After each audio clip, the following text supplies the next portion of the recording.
Nifimoga egaa gaabbiin biyya garagaraarra warra jirtaniif silkiidhaanis galamus hin galamus jecha kan hin galamnee fi garuu gaabbii hin galle namoonni tokko gaabbii galtu malee soomuun hin danda'amu nuun jedhu gaabbii galuuf immoo abbaa gaabbii hin qabnu abbaa gaabbii argachuu hin dandeenyu silkiidhaan gaabbii galuu ni dandeenyaayi onlaayiniidhaan gaabbii galuu ni dandeenyaayi jettanii gaaffii kan nu gaafattan ni jirtu jecha. Na tiksee eegumsi kee waaqa koo jaalalli kee naaf baay'ate oolmaan kee waaqa koo galaata kee. Waaqa abbaa kan ilmaa kan hafuura qulqulluu waaqayyo tokkoon ameen. Kabajamtoota maatii Kiristoos ijoolleen haadha keenya dubroo Maariyaam hundumti keessan kiristaanonni lafa jirtan maraatti nageenyi waaqayyo isiniif haa baay'atu akkam nagaa jirtu. Ani nagaa kooti waaqayyoof haa galatu. Egaa kun Sanbee TVdha. Sanbeen TV sagantaalee furaa garagaraa qopheessee isin biraan gahaa jira. Egaa maatiin Kiristoos ijoolleen haadha keenya dubroo Maariyaam hundumti keessan iyyuu warroonni haaraa taatan warroonni haaraa guyyaa irraa kana gara YouTube kanaa dhuftan baga nagaan dhuftan jecha egaa as keessa seenanii bahuun hin ta'uuti. Egaa subscribe like share gochuun akka miseensa taatan waan baay'ee argattu. Kana malee immoo gara YouTube keenya keessa seentanii yoo laaltan barnoota hedduutu jira waan ta'eef akka hirmaattan isiniin jedha. Miseensonni keenya duraan turtan immoo like fi share gochuu hin dagatina. Egaa namni qalbii qabu namni boruuf yaadu namni nama ta'e nama bukkee dhaabbata jechaadha waan qabuun nama deeggaraa beekumsa qabuun nama gargaara waan ta'eef egaa hundumti keessan iyyuu beekumsa keessanitti fayyadamuudhaan like akkanaaf gootan hunduma keessan nan gaafadha jechaadha. Egaa guyyaa irraa kana gaa kan nuti wajjin ilaallu mata duree isaa irraa akkuma argitan keessattuu namoota biyya garagaraa jirtaniif biyya alaa garagaraa jirtaniif waa'ee gaabbii ilaalchisee barnoota wajjin baranna jechaadha. Abbaan barnootichaa abbaan sagalichaa waaqni keenya Yesuus Kiristoos nu faana haa ta'u. Hafuurri qulqulluu gidduu keenyatti argame sagalee isaa icciitii isaa fagaate nuuf dhiyeessee isa dhokate nuuf mul'isee akka nu barsiisu fedhaa fi eeyyama isaa nuuf haa ta'u. Haati keenya dubroo Maariyaam haati jaalalaa haati nageenyaa giiftiin keenya araarsummaa ishii nu faana haa ta'u isiniin jedha. Egaa walumaa galatti arjummaa fi dhiifamni waaqa keenyaa araarsummaan dubroo Maariyaam gargaarsi ergamootaa eegumsi isaanii kadhannaan qulqulloota araarsummaan isaanii jaalalli duuka buutotaa hunduma keenya faana haa ta'u. Irra deebiin kun Sanbee TVdha. Waaqayyo bakkuma jirtanitti hunduma keessan faana haa ta'u.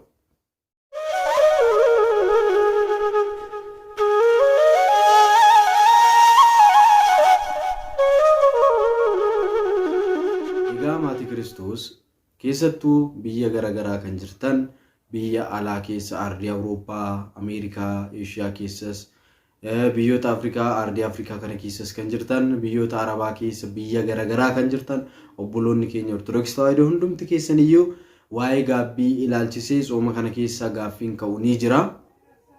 Egaa soomii kana soomuu ni barbaadna garuu gaabbii hin galle namoonni tokko gaabbii galtu malee soomuun hin danda'amu nuun jedhu.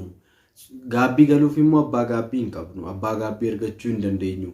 Silkiidhaan gaabbii galuu ni dandeenyaayi onlaayiniidhaan gaabbii galuu ni dandeenyaayi jettanii gaaffii kan nu gaafattan ni jirtu jechaadha. Egaa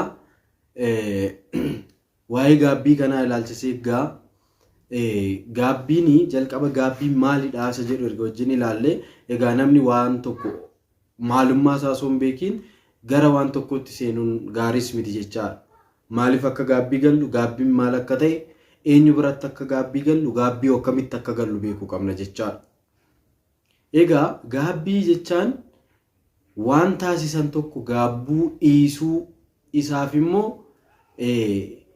gaabbii yeroo gallu jechaadha. Isa hojjanne dhiisuu isa raawwanne kanaaf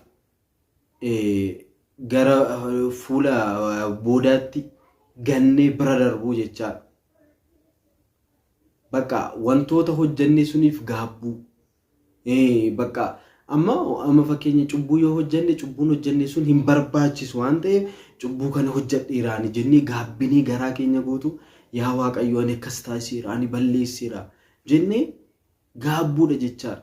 Cubbuudhaan jechaadha. Kan nuti gaabbine cubbuu gaabbine jechaadha. Waan gaarummaa hojjenne namoonni tokko namaaf gaarummaa taasisanii namaaf waan gaarii hojjetanii kan gaabban jiru. Akkasumaaf akkas godhee maaltu gaaf sun maal taasisuu harka koo hidhee raate sulka koo cabsee raate amman kana jedhu maal taasisuu harraba koo hidhee raate namoonni jedhan jiru jechaadha.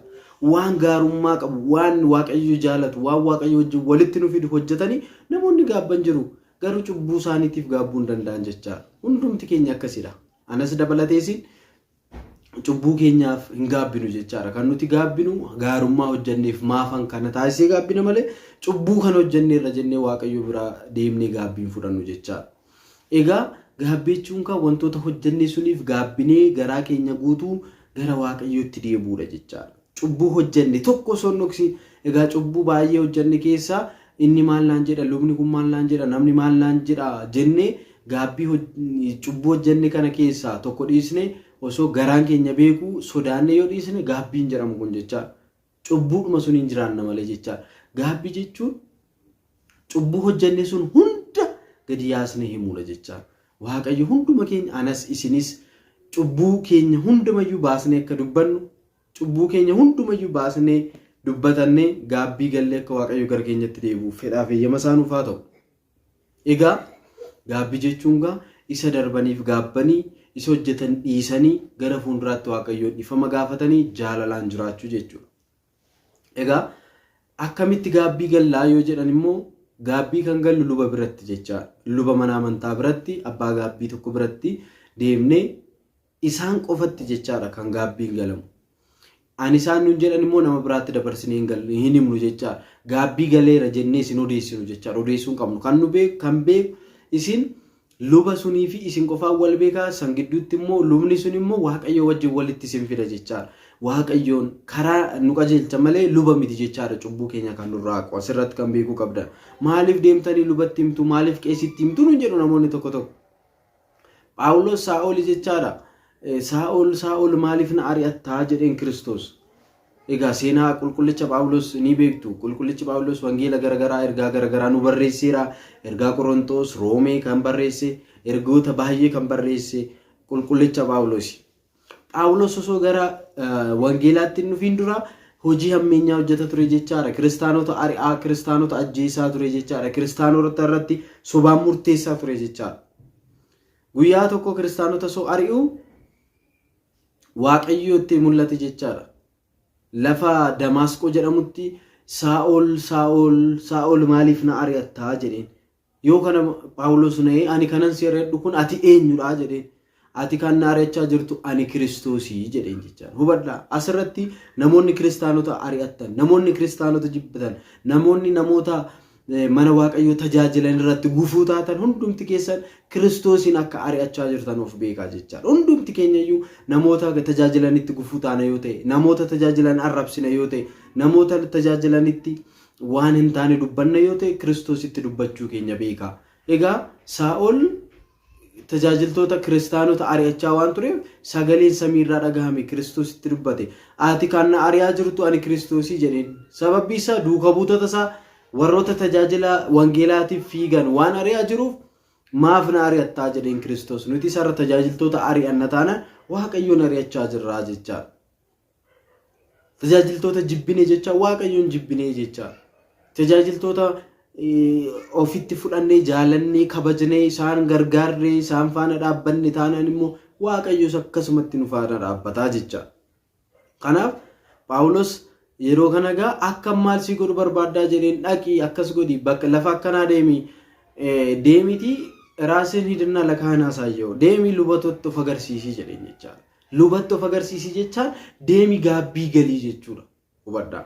Kanaaf manni amantaa keenyas kana bu'uura godhachuudhaan gaabbii akka gallu nu barsiisti jechaadha.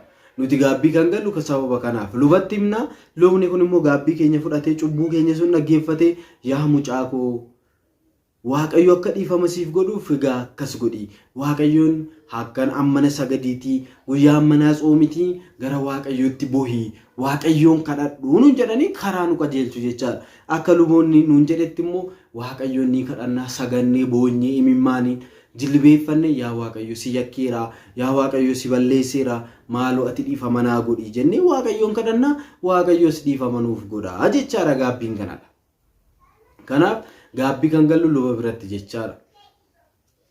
Gaabbiin kan abbaan gaabbii keenyaa kan nutti dubbate immoo nama biraatti odeessuu hin qabnu, akka gaabbii galleessi nama biraatti odeessuu hin qabnu, akka gaabbiidhaaf kadhannus, akka gaabbiidhaaf tsoomnus, tsoomaa jirra jennees namatti dubbachuu hin qabnu. Kan nu beeku Waaqayyo bichaadha. Haala kana namoonni tokko wuy ani nan tsoomam, tsoomii keessa hin jira, wuy ani hanga sa'aatii 9tti iyyuu nyaadhu, akkasidha hin ta'u waan akkanaa tsoomiin jedhamu jechaadhaan akkanaa himuu hin qabnu. Waaqayyo inni nuti dhoksaadhaan tsoomne dhoksaadhaan kadhannaa keenyatti manne ifaan ifa nuuf kenna waan ta'eef haala kanaan deddeebuu qabnaa jechaadha. Egaa isa kana immoo gaabbii akkamitti gallasa jennuuf akkuma nama isiniin jedhe gaabbii immoo cubbuu keenya hunda osoo hin hambisiin himuudhaan jechaadha. Egaa gaabbii kana immoo onlaayiniidhaan bilbilaan waan garaagaraatiin seenuu dandeenya. Hin danda'amu moo hin danda'amu isa jedhu namoota biyya garaagaraa jirtaniif immoo egaa gaabbiin biyya garaagaraarra warra jirtaniif silkiidhaanis galamuus hin galamus jechaadha. Kan hin galamnee fi isinittan hima. Sababbiin itti hin galamneef gaabbii onlaayiniidhaan galuu kan hin danda'amneef hin danda'amas hin danda'amus.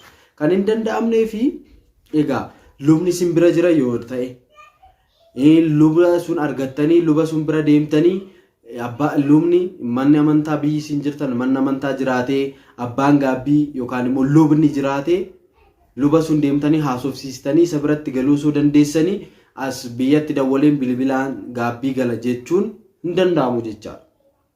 Maaliif manni amantaa isin bira jira, abbaan gaabbii isin bira jira, qeesii achitti argattanii osoo dubbisuu dandeessanii abbaan gaabbii isin bira jiraatee haalli isiniif mijatee gadi baatanii haala mijeeffattanii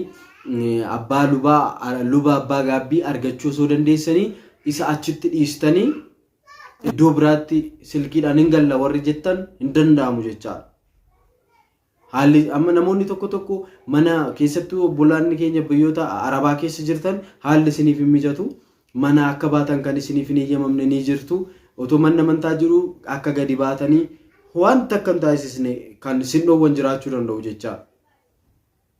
Isin haala kanaan gadi bahuu hin dandeessan taanaan cubbuu keessanii biyya ormaatti du'a waaqni jedhu hin jiru waan ta'eef biyya keessanitti bilbiltanii abbaa gaabbii qabattanii cubbuu keessan abbaa gaabbiitti himtanii seeraan sagaddanii gaafa gaabbii keessan fixan Waaqayyo isin haa hiiku isiniin jechuu danda'a jechaadha. Garuu immoo gadi bahuu dandeessu ala baatanii abbaa gaabbii argachuu mana amantaa deemuu dandeessu taanaan mana amantaa sunitti galuu qabdu malee dhiisaa achii dhiistanii asitti hin galla jechuun hin danda'amu jechaadha. Egaa walumaa galatti haala kanaan hin danda'amu. Garuu kan danda'amu immoo mana amantaa kan danda'amu immoo jechaadha biyyi isin jirtan yoo lubni hin jiraanne yoo manni amantaa hin jiraanne yoo gadi isin baasuu hin dandeenye manuma keessa hojjechaa ooltu malee eeree guyyuu deemuu hin dandeessan taanaan cubbuu keessaniin akka duutaniif Waaqayyoon eeyyamu jechaadha. Waaqayyo hundumaafuu arjaadha waan ta'eef hundumaafuu kan danda'u waan ta'eef isin biyyatti dawwaltanii abbaa gaabbii keessan haasofsiisuu mariisisuu onlaayiniidhaanis gaabbii galuu ni dandeessu jechaadha. Garuu osoo lubni jiru osoo achitti haalli isinii mijatu haala mijataa keessa jirtanii waan hin barbaannu jettanii gara biraa deemuun hin danda'amu jechaadha. Garuu haalli isiniif mijachuu dhiisee rakkina guddaa keessa jirtu yoo ta'e Waaqayyo cubbuu keessaniin du'ii manni amantaas cubbuu keetiin du'i jettu hin jirtu waan ta'eef haala kanaan gaggeessachuu ni dandeessu jechaadha. Kanaaf egaa keessattuu warroonni biyya garaagaraa keessa jirtan karaa kanaan baay'ee jireenya ulfaataa keessa akka jirtan ni beekna. Jajjabaadhaa jechaadha. Keessattuu tsooma kana keessa immoo namoonni waa'ee tsoomaa kaasaa turre viidiyoo kaleessa dheengadda darban keessa jechaadha. Kaleessa samma naannoo sa'aatii 9 booda tamsaasa kallattiitiin waan baay'ee kaasne ture laayivii jechaadha. Akka lakkoofsa Itoophiyaatti sa'aatii 9 booda jechaadha. Mee guyyaa buruus Waaqayyo nu gargaare sa'aatii 9 booda tamsaasa kallattiitiin ni baranna jechaadha. Tamsaasa kallattii akka lakkoofsa Itoophiyaatti sa'aatii 9 booda hundumti keessanuu toora irratti na eegaa isiniin jedha. Ni barannaa gaaffii qabdan kamiyyuu ni gaafattu jechaadha. Gaaffii shakkitoonni kaasanii saataanii tsooma kana keessatti waan gaaffii isinitti ta'e kamiyyuu ni gaafattu waan ta'eef gaaffii keessan qabattanii akka sagantaa tamsaasa kallattii kanarratti argamtan maqaa Waaqayyootiin isin gaafanna. Egaa walumaa galatti waa'ee gaabbii kana haala kanaan ilaalleerra. Erga gaabbii gallee immoo wantoota baay'eetu nurraa eegama jechaadha. Namni tokko gaabbii galee gara iddoo duraa isaattis deebi'uu qabu. Hundumti keenya akkasii jechaadha. Gaabbii gallee gaabbiin keenya osoo hin xumuriin illee osoo ji'an guutiin illee garan taanetti kan deemnu ni jira. San boodas immoo gaabbii galuu kan sodaannu ni jira. Akka seera isaatti gaabbii guyyaatti cubbuu hojjennee hundaaf guyyaadhaan gaabbii galaa jedha. Bakka wangeelli kana gaabbii galuu qabna jechaadha. Qiddaasee keessattis jechaadha yeroo wangeelli dubbisamu yeroo qiddaasee illee yeroo gahan daaqonoonni emanuu isma qarbata mangista samaayaat jedhu. Wangeelatti amanaa mootummaa waaqayyoo dhiyaatteetti wangeelatti amanaa gaabbis galaa jedha jechaadha. Kanaaf qulqullichi immoo Yohaannis Cuuphaanis immoo mootummaa waaqayyoo dhiyaatteetti gaabbii galaa jechaadha ture jechaadha. Lallabni isaa yeroo gaabbii galaa ture waan ta'eef egaa waaqayyo hunduma keenya faana haa ta'u. Egaa waa'ee gaabbii ijoolleen biyya garaagaraa keessa jirtan namoonni tokko tsoomiis immoo akkuma silasnii kaasee yoo gaabbii galtan malee tsoomuu hin dandeessanii kan jedhan jiru. Akkamitti tsoomnaa kan jettanii gaaffii gaafattanii jiru. Egaa namoonni tokko keessattuu dhiifama naa godha waan tokkoon dubbadha. Iddoo biraa miti keessattuu obboloonni keenya shamarran biyyoota Arabaa keessaa jirtan tokko wantootuma onlaayiniidhaan laaltan qofa ilaaltanii barsiisaa wangeelaa tokko caala akka beekumsa guddaa qabdanitti of lakkooftan jirtu jechaadha. Ani amma sin caaleen miti anan sinitti dubbachaa ani dadhabaa nama sinii gadiiti beeka akka wallaalaa dadhabaa ta'e beeka dhugaa dubbachuu dhugaa maaramiiti. Garuu wantootuma achirratti ilaaltan qofaan waanuma tokko ilaaltanii qofa bakka beekumsa akka fixxan unkaan anaafis miti liqaawuntii kan jedhamu beekaa beektotaa kan jedhamu mana amantaa keessatti barnoota mana amantaa baratee hin finne jecha hin fixu. Namni barnoota mana amantaa Ortodoksii Tawaahidoo baratee fixu gonkumaa hin jiru jecha umurii isaatu dafee dhuma malee gonkumaa barnoonni mana amantaa keenyaan dhumu jecha. Kanaaf wantoota hunda fixxanii beekumsa guddaa akka qabdanitti akka olgoof guddistanii warroon of laaltanii wantootuma hunda keessa seentanii ana beeka jettan hedduu keessantu jira jecha. Kanaafiyyuu haala kanaan deemuu qabnu. Akkamidha jennee gaafachuu qabna. Akkamidha jennee ilaaluu qabna malee cal jennee beekna jennee namatti gufuu ta'uu qabnu jechaadha. Waaqayyo abbaa dhiifamaati. Haa ta'uti gaabbii gallee yoo tsoomne baay'ee bareeda. Garuu immoo haala nuti gaabbii galuu hin dandeenye keessa yoo jiraanne illee namatti gufuu ta'uu qabnu. Hin dandeessuu jechuu hin qabnu. Akkamitti hin dandeenye? Hubadhaame maaf hin dandeenye? Namni kun kiristaana. Gaabbii galuu luba gaabbii biratti galuu hin qabu. Kiristaanni biyya kiristaanaa tokko hin jiru. Manni amantaa tokko jiraachuu dhiisuu danda'a. Kanaafiyyuu kana yaada keessa galchinee waaqayyoo waan hunda nu caala beeka sila inni nu fudhata inni nu hubata waan ta'eef waaqayyoyyuu beeka waan ta'eef cal jennee murteessuu hin qabnu. Namoonni biyya garaagaraa jirtanii akkuma nama isiniin jedhe gaabbii galuu osoo hin danda'in gaabbii osoo galuu barbaaddanii manni amantaa dhabamee lubni dhabamee rakkattan gaabbii gallu malee tsoomuu hin dandeenyu jettanii tsoomanni isinaa waaqayyoon jilbeeffadhaa kadhadhaati nama gaabbii na taasisi gaabbiidhaaf na qunnamsiisi gaabbii galee akkan du'u na taasisi jedhaa kadhadhaa malee rakkoo hin qabu jechaadha. Tsooma keessanitti fufaa tsooma laphee keessan garaa keessan qulqulluu yoo tsoomtan ni danda'ama jechaadha. Egaa walumaa galatti guyyaarraa waa'ee tsoomii ammana kaasneerra waa'ee gaabbii jechaadha. Kanaaf waaqayyo hunduma keenya faana ta'u gaaffii kan isinitti ta'e gaafadhaa. Kakaasee kan nu jalqabsiises kan nu xumursiise waaqni abboota keenyaa maqaasaa kan kabajameef kan ulfaate nuuf yaa ta'u kabajamaa ulfaadhaa. Waaqayyo hunduma keenya faana ta'u biyya keenya nuuf haa eegu nuuf haa eebbisu nagaa ta'a. Ijoolleen biyya garaagaraa jirtan ijoolleen biyya keenyaa nagaan biyya keessanitti gala. Waaqayyo tsooma keenya akkuma nu eegalchiise nu haa xumursiisu galatooma galanni waaqayyoof ameen.